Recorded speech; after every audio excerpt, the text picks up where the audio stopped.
Olá pessoal, como vão? É, Bom, vamos falar um pouquinho aí sobre o histórico da cidade de São Paulo. São Paulo hoje é a maior cidade do país, São Paulo é a cidade mais rica do país e São Paulo é a cidade mais populosa do país. Portanto, pode surpreender bastante, né, sabermos que ela teve um início muito mais modesto. Na verdade, nos primeiros 3 séculos da existência, São Paulo não foi um local muito expressivo ou significativo para o Brasil. Como é que foi essa história então? Bom, façamos uma retomada, um resumão da história da cidade de São Paulo, desde a sua fundação em 1504 até lá para a década de 50 do século passado, quando ela já era chamada de a cidade que não pode parar. E atentemos, para coisas que aconteciam há 500, 400 anos atrás e parece que não mudaram até hoje.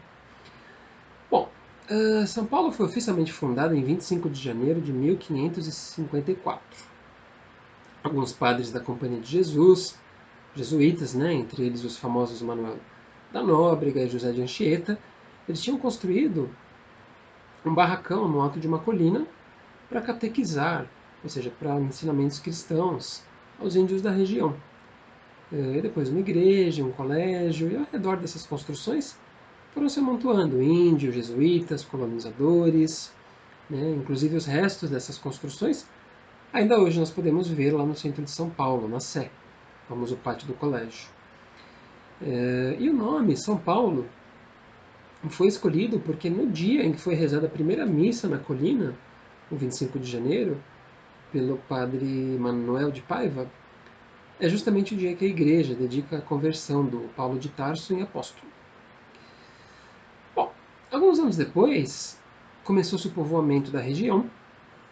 O governador do Brasil da época, o Mendes Sá, ordenou que as populações de outras vilas viessem para São Paulo, por ser uma região mais alta e mais estratégica para se defender dos ataques indígenas. Então, uma mistura de vários povos, indígenas, europeus, jesuítas, outras ordens religiosas. Desde a origem mais remota, São Paulo sempre foi uma cidade miscigenada. É uma coisa que sempre, até hoje, acompanha. E outra coisa que acompanha São Paulo desde a origem é que ela nunca foi um local pacífico.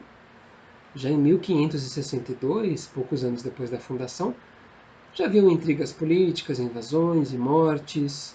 O cerco de Piratininga foi o primeiro conflito nessas terras. E também não era um local próspero. Muitas doenças, como a varíola, que dizimou muita gente em São Paulo, a disenteria, pouca comida, o isolamento pela dificuldade, o perigo de se subir a Serra do Mar para chegar aqui a partir das vilas litorâneas. Então, por todo o século seguinte, São Paulo continuou sendo uma vilazinha muito pobre e isolada, inclusive a única vila no interior do Brasil. Pobres, e subsistindo, foi então que em São Paulo teve início a atividade dos bandeirantes, que saíam pelo interior do país à procura de riquezas, de índios para mão de obra, já que os paulistas não podiam comprar escravos africanos porque não tinham dinheiro. E até mesmo de incorporar outras áreas ao país que deveriam pertencer à Espanha. Os bandeirantes se tornaram figuras políticas centrais em São Paulo. Chegaram até a conseguir contra os interesses da igreja e da própria coroa portuguesa. Chegaram a se aliar aos comerciantes e expulsar por mais de uma década daqui de São Paulo os jesuítas, que eram contra a comercialização e a exploração dos índios, uma atividade que enriquecia muito os bandeirantes. Em 1640, ocorre o primeiríssimo movimento de autonomia no Brasil em relação a Portugal, por medo de que Portugal interferisse no tráfico dos escravos indígenas, já que Portugal tinha interesse em lucrar com a venda de escravos africanos, interferissem também no trânsito de mercadorias, na região do Rio da Prata, enfim. São Paulo chegou a escolher um rei do Brasil, que foi o Amador Bueno da Ribeira. São Paulo se deu a liberdade de autoproclamar o primeiro rei do Brasil. Só que o Amador da Ribeira se recusou a ir contra Portugal. E aí depois os paulistas entraram em acordo com a coroa portuguesa e não teve grandes consequências, mas fica-se registrado, né, que o primeiro movimento de insubordinação expressa com a dominação portuguesa partiu dos paulistas. Aí surgiu então em São Paulo um certo sentimento de São Paulo manda nesse país, São Paulo é autoridade, não se mete com São Paulo. E convenhamos, né, dura até hoje. Sempre vemos alguém falando que São Paulo deveria se separar do resto do Brasil. Um sentimento que se explica lá atrás, há 400 anos. Bom, na última década do século XVII, a descoberta de ouro em Minas Gerais finalmente faz a atenção de todo o reino se voltar para São Paulo. Ocorre então a Guerra dos Emboabas, em 1707 a 1709, pelo direito da exploração do ouro. Foi um conflito sangrento entre os bandeirantes paulistas, que tinham encontrado as minas de ouro, contra os emboabas, os portugueses e os migrantes de outras partes do país. Muita coisa não se sabe sobre essa guerra, mas terminou com a derrota e com a retirada dos paulistas.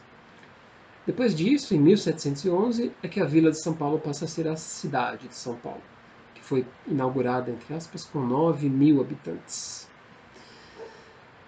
Mas, de maneira contraditória, por mais que os paulistas tenham enriquecido muito com a corrida de ouro de Minas, São Paulo em si sofreu o efeito inverso, né? Estagnou economicamente e foi muito abandonada.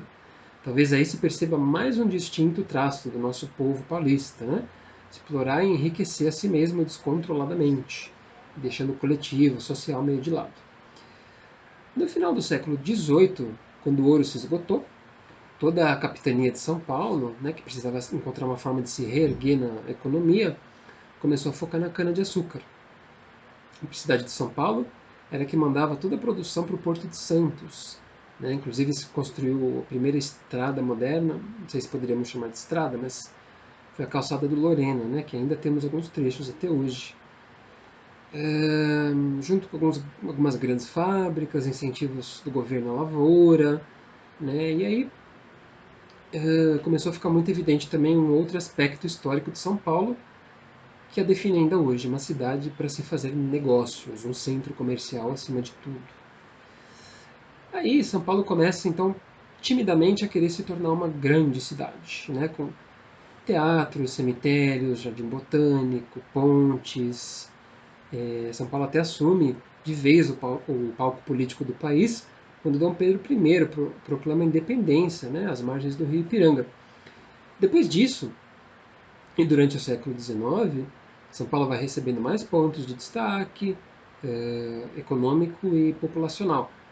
Por exemplo, jornais, bibliotecas, o Convento São Francisco, né, com os cursos de Direito, que hoje viraram a Faculdade de Direito da USP.